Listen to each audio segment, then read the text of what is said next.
अपना अस्तित्व बचाने और पढ़ाई के लिए डॉक्टर बाबा साहेब आम्बेडकर का संघर्ष, दलितों के उत्थान के लिए उनके प्रयास और आजाद भारत के संविधान के निर्माण में उनका योगदान बहुत से लोगों के लिए प्रेरणा स्रोत रहा है। उनके लिए ये सफर बहुत मुश्किल रहा था। इस पूरे सफर के दौरान बाबा साहेब कई बीमारियों से जूझ रहे थे। वो डायबिटीज, ब्लड प्रेशर जैसी लाइलाज बीमारियों से पीड़ित थे। डायबिटीज के चलते उनका शरीर बेहद कमजोर हो गया था। गठिया की बीमारी के चलते वो कई रातों तक बिस्तर पर दर्द से परेशान रहते थे। बाबा साहेब ने 6 दिसंबर 1956 को सुबह के वक्त सोते हुए आखिरी सांस ली थी। इस वीडियो में हम इस बात का पता लगाने की कोशिश करेंगे कि मरने के एक दिन पहले यानी 5 दिसंबर 1956 को क्या हुआ था। भीमराव आम्बेडकर की पत्नी सविता आम्बेडकर, जिन्हें माई साहेब आम्बेडकर के नाम से भी जानी जाती है, उन्होंने अपनी जीवनी डॉक्टर आम्बेडकरांच्या सहवासात में इस बारे में विस्तार से लिखी है। माई साहेब के अनुसार बाबा साहेब ने बौद्ध धर्म के तीर्थस्थलों का दौरा किया। वो नेपाल में महात्मा बुद्ध के जन्मस्थल लुम्बिनी गए। इस लंबे और थकाऊ दौरे के बाद जब बाबा साहेब 30 नवंबर को दिल्ली लौटे तो वो सफर की थकान से निढाल हो रहे थे।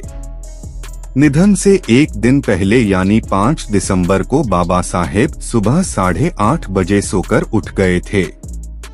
माई साहब चाय की ट्रे लेकर उनके कमरे में गईं और उन्हें जगाया।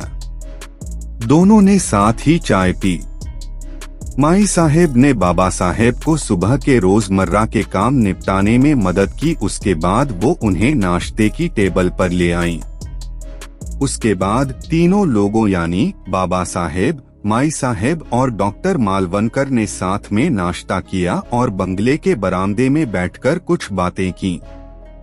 बाबा साहेब ने अखबार पढ़े। उसके बाद माई साहब ने उन्हें दवाएं और इंजेक्शन दिए और फिर काम निपटाने रसोई में चली गईं। अपनी मेडिकल की पढ़ाई पूरी करने के बाद माई साहेब डॉक्टर मालवनकर की सहायक और जूनियर डॉक्टर बन गई थीं।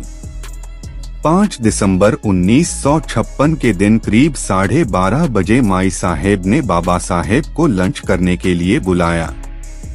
उस वक्त बाबा साहेब लाइब्रेरी में बैठकर पढ़ लिख रहे थे। दिल्ली में माई साहेब अपने घर की खरीदारी खुद करती थीं। बाबा साहेब के सोने के बाद वो खाने पीने का सामान और किताबें लाने बाजार चली गईं। माई साहेब खरीदारी करने के लिए उसी समय जाती थीं जब बाबा साहेब या तो संसद चले जाते थे या फिर सो रहे होते थे। 5 दिसंबर को भी जब बाबा साहेब खाना खाकर सोने चले गए तो माई साहेब खरीदारी के लिए बाजार चली गईं। चूंकि बाबा साहेब सो रहे थे तो वो बिना बताए ही बाजार चले गए, जिससे उनकी नींद में खलल न पड़े। माई साहेब दोपहर को करीब 2:30 बजे बाजार गए थे और वो शाम लगभग 5:30 बजे बाजार से घर लौटे। उस वक्त बाबा साहेब बेहद गुस्से में थे। माई साहेब ने इस बात का जिक्र अपनी किताब में किया है। उन्होंने लिखा है, बाबा साहेब का गुस्सा होना कोई नई बात नहीं थी। अगर उनकी कोई किताब अपनी जगह पर नहीं मिलती थी या कलम कहीं और होता था तो बाबा साहेब गुस्से से भड़क उठते थे। अगर उनकी इच्छा के बगैर कोई छोटा सा काम भी हुआ या उम्मीद के मुताबिक न हुआ तो उनका पारा 7वें आसमान पर पहुंच जाता था। बाजार से लौटकर माई साहेब सीधे बाबा साहेब के कमरे में गईं। बाबा साहेब ने कहा कि वो इंतजार कर रहे थे। उनका गुस्सा शांत करने के बाद माई साहेब बाबा साहेब के लिए कॉफी बनाने रसोई में चली गईं। रात 8 बजे जैन पुजारियों का एक प्रतिनिधिमंडल और उनके प्रतिनिधियों को बाबा साहेब से मिलने आना था। बंगले के लिविंग रूम में बाबा साहेब और उस प्रतिनिधिमंडल के सदस्यों के बीच बौद्ध और जैन धर्म को लेकर बातचीत हुई।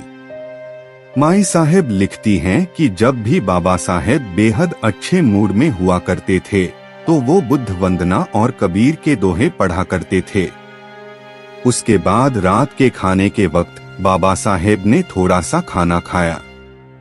बाबा साहेब माई साहेब के खाना खत्म करने का इंतजार करते रहे। उसके बाद उन्होंने कबीर का दोहा चलो कबीर तेरा भवसागर डेरा बड़े सुर में गाया। बाद में छड़ी का सहारा लेकर वो बेडरूम की तरफ चल पड़े। उनके हाथ में कुछ किताबें भी थीं। जैसा कि माई साहब ने अपनी आत्मकथा में लिखा है कि बाबा साहेब को देर रात तक लिखने पढ़ने की आदत थी। अगर वो रम जाते तो सारी सारी रात पढ़ते लिखते रहा करते थे। लेकिन माई साहेब अपनी जीवनी में लिखती हैं कि 5 दिसंबर की रात बाबा साहेब ने रोजमर्रा के उलट 11:30 बजे ही सोने चले गए। उस रात के बारे में बहुत जज्बाती होते हुए माई साहेब ने लिखा है कि 5 दिसंबर की रात बाबा साहेब की जिंदगी की आखिरी रात साबित हुई। 6 दिसंबर 1956 को माई साहेब रोज की तरह सुबह उठी। चाय बनाने के बाद वो ट्रे लेकर बाबा साहेब को जगाने उनके कमरे में गईं। उस वक्त सुबह के 7:30 बज रहे थे। माई साहेब लिखती हैं, मैं जैसे ही कमरे में दाखिल हुई मैंने देखा कि बाबा साहेब का एक पैर तकिए पर पड़ा था। मैंने बाबा साहेब को 2 या 3 बार आवाज दी लेकिन उनके बदन में कोई हरकत नहीं हुई। मैंने सोचा कि वो गहरी नींद में सो रहे हैं तो मैंने उन्हें हिलाया और उन्हें जगाने की कोशिश की।